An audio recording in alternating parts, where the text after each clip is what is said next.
Hey guys, welcome to CakeWalk Cambridge. I'm Aisha and today you're watching Chapter 20, Biotechnology and Genetic Engineering.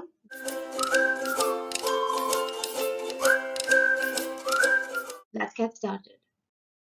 So what exactly is biotechnology? It is simply the application of biological processes like respiration, fermentation, systems like a fermenter, and organisms like yeast to manufacturing and services industries.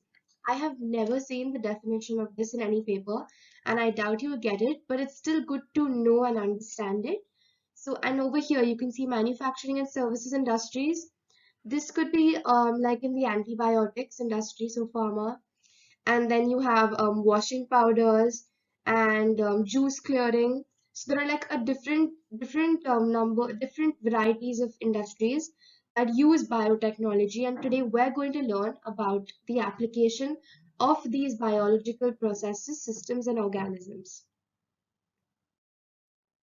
Now, why? Now, the main crux of biotechnology is bacteria. So, why do we use bacteria? One, there's a lack of ethical concern over its manipulation and growth. Two, it has a fast reproductive rate, which means it divides really fast. Okay, so there are like a large number of organisms of bacteria can be found in a small place really fast because that one bacteria will be dividing over and over really rapidly by asexual reproduction or binary fission. It has the ability to make complex molecules.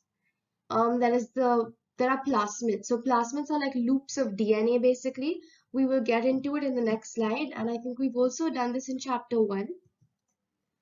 It has a genetic code that is shared with all other organisms.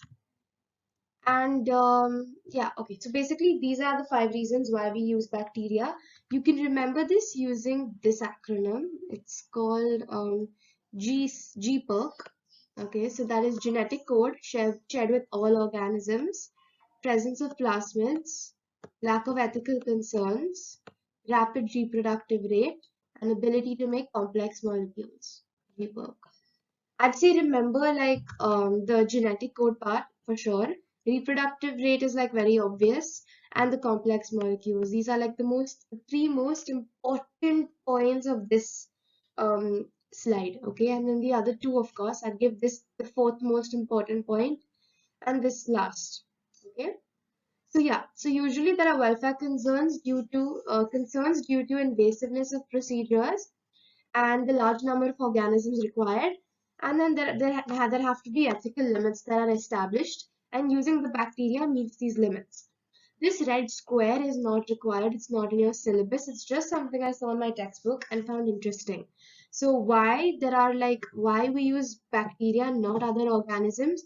Because there are welfare concerns, and it is due to these 3 points. That's pretty much it. Now the structure of bacteria, extremely important. First, we'll start from the outside. It has a cell wall, okay. Then you have the cytoplasm, okay, which is like a watery jelly-like structure. Then you have bacterial DNA, okay, which we're not going to focus on now. We're only going to look at the plasmid DNA. So now not all bacteria have plasmid DNA, okay, but in this chapter we're going to focus on bacteria that have plasmid DNA. So plasmid DNA is basically circular loops of DNA, okay. And then you have a flagellum. A flagellum is a tail-like structure which helps for locomotion, which is basically movement. So the flagellum whips back and forward and propels the bacteria towards wherever it has to go. So the flagellum is used for locomotion. Cytoplasm is used as a store for the outcome of processes. Like you have the cytoplasm that stores granules of starch and lipids and everything, and all of these are like the outcomes of digestion and everything. So cytoplasm is used for the store of processes like metabolism, replication, and cell growth. Then you have RNA or DNA, ribonucleic acid or deoxyribonucleic acid that stores genetic information. We already know this. The plasmids contain information about the cell, okay? And the cell wall or membrane helps in movement of substances into and out of the cell.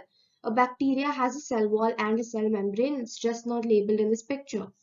So once there was a question in my mock, what are the two barriers that some molecule has to pass through to enter the bacterium? Cell wall and cell membrane, as easy as that. And always start from the outermost. So the cell wall is out, then the cell membrane. So in your answers, try and frame it that way so you're clear with your concepts and you don't get confused either. Okay, now this equation, glucose gives ethanol plus carbon dioxide. C6H5O6 gives 2. Okay, this is not balanced. It's 2 C2H5OH plus 2 CO2. Okay, you need to know this by heart in your sleep anytime, anywhere. I can come wake you up. You have to know it. Okay, balanced. You can't just know it like without the coefficients 2 and 2. You have to know the whole thing, word equation plus the balanced chemical equation. Okay, so C6H12O6 is glucose, C2H5OH is ethanol, and ethanol is also what we commonly call alcohol. Okay, and you know CO2 is carbon dioxide. So what this basically is anaerobic respiration, because carbon dioxide is being released, glucose is being converted. Okay, and with these two products, you will also get a little amount of energy. Okay, so glucose gives ethanol plus carbon dioxide plus energy. So that is basically your equation for anaerobic respiration. Now, what is anaerobic respiration? Anaerobic, which means without oxygen. Aerobic is with oxygen. So anaerobic means without oxygen. As you can see, no oxygen is being used to break down the glucose. Okay, the glucose is being broken down directly to ethanol and carbon dioxide. I keep repeating it so it sticks with you. And the byproduct of this is a little bit of energy. So yeah, you need to know this like properly by heart. It releases 118 kilojoules of energy, if you want to know the exact. Okay, now we're going to look at yeast. We first looked at bacteria, now we're going to look at yeast, which is part of the fungi kingdom. So yeast, anaerobic respiration was the previous slide, right? So we're going to look at that application in two places with yeast. So one is bread making. So first we know that yeast respires anaerobically to produce carbon dioxide bubbles. So if you put yeast in a solution of glucose, okay, it'll respire anaerobically. So it'll produce ethanol and it'll also produce carbon dioxide because that is the equation for anaerobic respiration. So what happens is when you put yeast, so yeast is actually used in like baking soda and baking powder and all. So when you add it to dough, it uses the glucose and respires and produces bubbles of carbon dioxide. Now, when you put this in the oven, the bubbles of carbon dioxide cause the dough to rise. Okay, and why we put it in the oven? Because that is where the yeast will work optimally. The ethanol that is produced will evaporate and the yeast will die as well. It'll denature the enzymes in yeast which cause it to die. So as you can see, yeast respires anaerobically to produce carbon dioxide bubbles. So all of this is happening in the dough. The bubbles get trapped in the dough and cause the dough to rise. Small amounts of ethanol are also produced, but the ethanol evaporates and the yeast is killed by the heat of the oven. That is how bread is made. And biofuels, yeast is fermented to make biofuels. We're going to look at that in the next slide.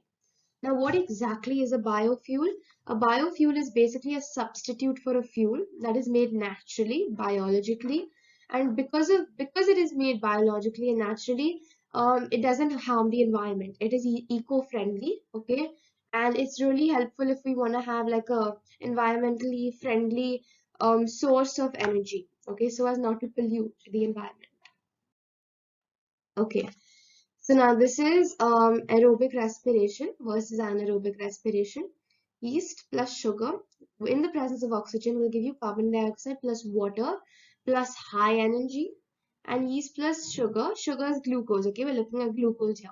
Without oxygen will give you carbon dioxide, which is used in bread, alcohol, which is used to make wine, as we did in the previous slide. So it is okay, wine and low energy. So in the brewery industry, yeast can be used to make biofuels or alcohol. In your exam, it's better you write biofuels because that is a more scientific answer. Okay, but that is it. It also makes alcohol. Alcohol is ethanol. So remember, it makes ethanol. Yeah, now what are biofuels? As I said, biofuels are fuels that are renewable. Okay, so they can play a valuable role in reducing carbon dioxide emissions. Why? Because these biofuels are made out of, so there is one plant, a sugar cane, I think, that can be used to make biofuels. Now, the thing with the sugar cane is that it takes in carbon dioxide from the atmosphere, right? When it is photosynthesizing in its prime form. And later on, when it is converted into the biofuel, the carbon dioxide is released again when the fuel is burned. Now, the thing is that the same carbon dioxide that was taken in is the same carbon dioxide that is leaving, okay, that is being released back into the environment. So it is environmentally friendly. There's no extra added on carbon dioxide that is being released. It is the same carbon dioxide that is being taken in, which is being released. So it is carbon neutral. So biofuels are one of the largest sources of renewable energy in use today. In the transport sector, they are blended with existing fuels like gasoline and diesel. Can be made from fermentation. We're also going to look at fermentation now. So this is a fermenter, okay? So you have nutrients and microorganisms that are emptied out into the fermenter, okay? You have a sterile air supply, okay? So very often when they say that oxygen is kept out, you say the answer is to prevent aerobic respiration in your paper. It prevents the organism respiring aerobically. That is basically why your air lacks oxygen in a fermenter. Then you have a water-cooled jacket. Now, what is the purpose of this jacket? It helps to maintain a constant temperature in the fermenter. Because if you see, the fermenter has microorganisms, nutrients, and enzymes. Okay, it has enzymes and catalysts. Now, the thing is, enzymes work at an optimum temperature and at an optimum pH. So, to keep the temperature optimum, the water cooling jacket ensures that the temperature doesn't change. Okay, so you have heated water out, cooling water in. So if it becomes too hot, then the water is swapped. Okay, that's how it works. Then you have a stirrer to keep the microorganisms, nutrients, and temperature evenly distributed. Now this is from an IGCSE paper. The question was, why are nutrients stirred in a fermenter? So one is due to equal distribution of contents, as we have seen here. Two, it prevents the clumping of contents, which means it prevents the sticking together of microorganisms and nutrients. Three is for nutrients to dissolve. And four is for bacteria to start absorbing substances, and they can use for bacteria to start absorbing substances. So equal distribution, prevention of clumping, nutrients dissolve, and bacteria absorb substances. This is taken, I think, from a 2019 paper. I just wrote that down for reference. Okay. So you have a water jacket, you have a stirrer for those reasons. Then you have a temperature and pH probe. Yeah, you have a temperature and pH probe, okay, to monitor the mixture. As I told you, enzymes are present. Okay, so you need to monitor the pH because pH also changes the way an enzyme works. Okay, and you have a computer here. This can be used in a data logger, okay, to like see the growth of bacteria, okay, how fast the bacteria is growing, or the product of the fermentation, like, all of those things. Now, this is another thing from a past paper. What is the function of a water jacket? So one, it provides an optimum temperature. Your second mark, it prevents enzymes denaturing. Your third mark, it prevents the loss of shape of enzymes.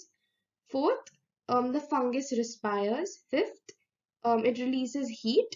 And sixth, the temperature rises and that would kill the fungus. So the water jacket is important to cool the water down again. So there are two aspects. One is enzymes, so to prevent enzymes from denaturing, losing their shape, optimum temperature. And two is to keep the temperature cool, because when the fungus respires inside the fermenter, heat is released. Obviously, respiration releases energy in the form of heat.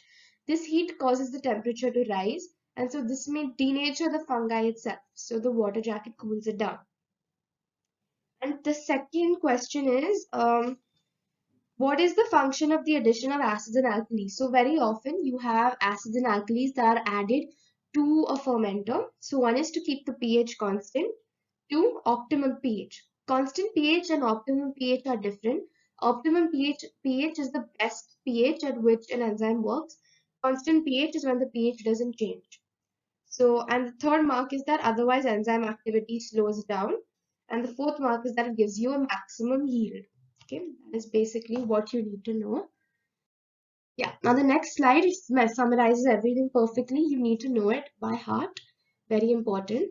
So air supply provides oxygen only for aerobic conditions. So that is when you need an aerobic respiration to take place. You need that, then you have an air supply with oxygen. Probes maintain the pH or temperature. A water jacket maintains the temperature and all the other points I gave you. Paddles stir the contents evenly, prevent clumping, nutrients dissolve, bacteria absorb substances. Nutrients aid growth and respiration. Okay, so in nutrients, sometimes you'll have like glucose is a nutrient, so that provides energy. So the function of glucose is to provide energy. The function of amino acids is to help make proteins for growth. Okay, just remember those two, glucose and amino acids. That was basically it. Now we're going into the brewery part. So yeast is dissolved in a warm liquid containing liquid maltose. Now what is liquid maltose? It is basically the broken down, oh no, wait, it is the um it is it is the stage, it is the broken down form of starch. Yeah, it is. So you have starch, maltose, glucose. Maltose is between starch and glucose. Okay, it's a disaccharide. So yeast is dissolved in a warm liquid containing liquid maltose. The yeast uses this sugar to respire anaerobically, which means it will produce ethanol, carbon dioxide, and energy. And what does it produce? Ethanol, that is alcohol, and carbon dioxide. And that is how you get alcohol. Okay, that's simple as that. Okay, your next thing in biotech is juice clearing. So fruit pulp contains pectin. So there is a jelly-like substance in fruit pulp called pectin. Like if you take an orange, you juice it out, okay, get the pulp out, you'll notice like a jelly-like pellets. These are called pectin. So when juice is made, the pectin needs to be broken down. Why? Because pectin helps increase this, breaking down pectin helps to increase the sweetness of the juice. So there's an enzyme called pectinase which is added to break down pectin. Pectin is a polysaccharide. So pectinase breaks down pectin, okay, and it forms smaller, simpler sugars, okay, like glucose and fructose and everything. So this makes the juice clearer and sweeter. It acts as an emulsifier. Now so the first 3 points is how pectinase works, which you have to know by heart. The fourth point is basically um, supporting functions of pectinase, which are also taken from a past paper. So pectinase acts as an emulsifier, a juice clearer, and a juice sweetener. So these three functions of pectinase you have to know. It came in a question once for 2 marks, and I didn't know either of them. I think I only wrote clearing the juice. I didn't write sweet or emulsifying. So write all three. Okay, just remember. Okay, now we're going to look at biological enzymes. You have three: protease, lipase, and amylase. Okay. So now, obviously, protease digests proteins. Um, Amylase digests starch, and lipase digests fat. Okay, so basically, we're going to look at how these enzymes can be used with their given functions in industries. So you have protease, which dissolves stains from egg, milk, and blood. They all have protein foundations. Egg has albumin, blood has hemoglobin, milk has okay, it has another protein-based thing. Yeah. So basically, when you have a stain, okay, on clothes, um, which is like probably egg, you can take it out using using a washing powder that has protease, okay, because the protease will digest the egg, will digest the albumin and take out the stain. That's how it works. The protein molecules are insoluble. When digested, they become small and pass through the cloth. So you add protease to the cloth, okay, add the biological washing powder to the cloth. The protease in the washing powder will digest the egg, okay, and then those digested protein molecules will seep through the cloth and get washed away. And then lipase is used as a flavor enhancer in cheese and washing powder. Same funda here, same logic. Um, okay, so basically same logic. If you have like a fat stain, lipase kind of digests it, and then it becomes small enough to pass through the cloth. But this is just an extra fact for all three. So all biological washing powders cannot operate at high temperatures, as the enzymes, that is the protease, lipase, or amylase, can get denatured. Okay, just remember that. Amylase is used for the production of glucose from starch in industry. So that is when starch is added to amylase and that breaks it down to maltose and then finally glucose if you use maltase. Okay. This second part is not related to the first part. I just wanted it to fit in the slide. So you have two types of enzymes, extracellular enzymes and intracellular enzymes. So if you want to get an extracellular enzyme from an organism, microorganism, what do? So extracellular enzymes are enzymes that are produced out of the cell. So you first crush the microorganism and then you filter it out. So the microorganism is the residue and the enzyme is the filtrate. And for an intracellular enzyme, you first filter because they are produced inside and then you crush. Okay.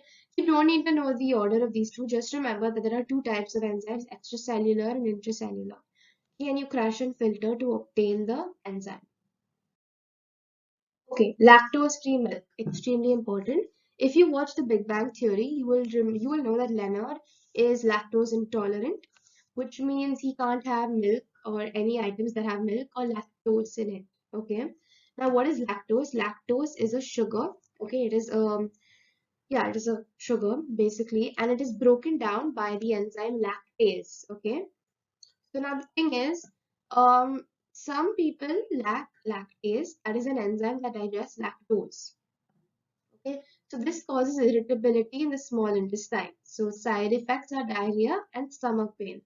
You just need to know these by heart. So some milk can already contain lactase to break down the lactose. So some people, okay, don't have their body is unable to produce lactase. So when you have a cup of milk, the lactose will continue to remain in the small intestine instead of being digested and absorbed by the body. So this causes irritability, diarrhea, stomach pain, abdominal pain, cramps, etc. So what scientists have done is they've created a milk which has lactase inside the milk.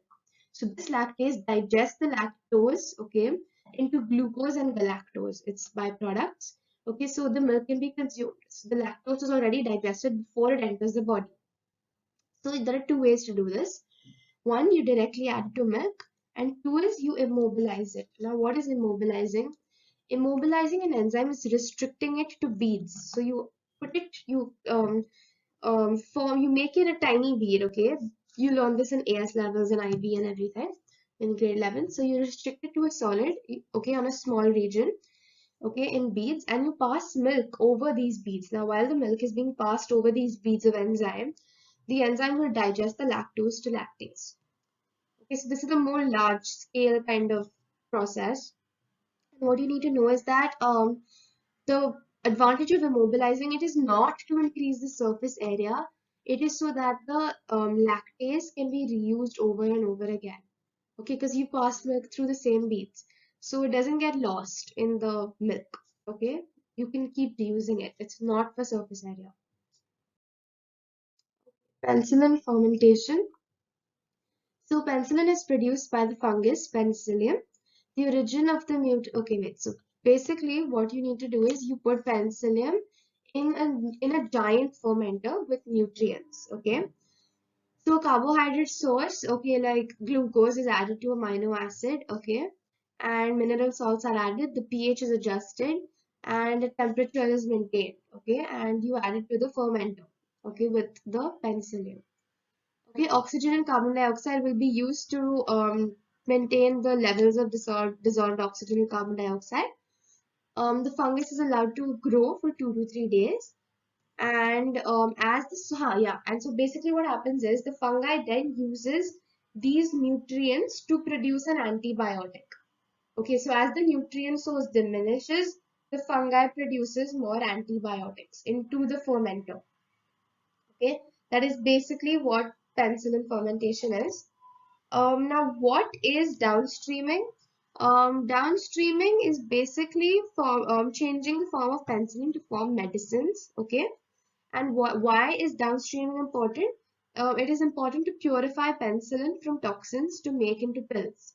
Okay, so you you purify the penicillin from toxins. Okay, and you process it into pills or medicines. Okay, this came in a paper once for 3 marks. The answer, so the question was importance of downstreaming, and your answer was purify penicillin from toxins to make into pills. Basically, penicillin fermentation. Now, what is genetic engineering? It is the removal, addition, or changing of genes to change genetic material in an organism. You need to know this by heart. If you want to remember this as hard. Changing, addition, removal of genes to change genetic material. Okay, that's basically it. Two examples. Okay, these are very common examples. You'll see them in your textbook, you'll see them in papers. So don't like be bewildered if you see them. So one is the insertion of human genes into bacteria to produce human insulin, which we're going to look at very, very carefully. So I'd say you need to like give a lot of attention to this. Two you've already probably done in earlier grades. So the insertion of genes into crop plants to cause resistance to herbicides. So okay, very often you've learned that you can genetically change the genetic makeup of a plant, okay, by inserting a gene into a crop plant to cause it to become disease resistant or insect resistant or pest resistant or herbicide resistant. Okay, herbicides are basically sprays that kind of kill plants. They kill a certain number of plants. So if you insert a gene into a crop plant, okay, then the herbicide will not act on the crop plant. It will act on other plants around the crop plant. You get it? And then of course the insertion of genes into crop plants to provide additional vitamins. Yeah, there's like this thing called golden rice where scientists try to add a gene, like change the gene of a crop plant to produce golden rice instead of white rice to raise the nutrient capacity, but there were also side effects caused like allergies and stuff. So that's always a disadvantage of genetic engineering, allergies. So mass production of insulin. What is insulin? It is basically the enzyme that converts glucose to glycogen, reduces your sugar levels in your body. Some people are incapable of producing enough insulin to do this. So they need to take in insulin because to ensure that blood sugar doesn't go too high. If you have an elderly relative with diabetes, you'll probably know this very well and you can ask them about it as well if it's not a sensitive issue. So one is what scientists do is that they isolate a human gene. Okay, so they in a human gene, they look for the code, the DNA part that codes for insulin. Okay, and they take it out, they isolate it, they separate it. So if this is your like gene or whatever, this section of DNA is taken out. So what do you get? You just get this. How is it taken out? It is taken out using restriction enzyme. Okay, don't forget this term. Restriction enzyme is used to take it out. Now what happens is, if we're going to make this 3D, it'll look like this part. And what are these called? These ends, they are called sticky ends. Okay. Now what happens is, a plasmid is taken from the bacteria. Remember we did the circular loops of DNA or plasmids?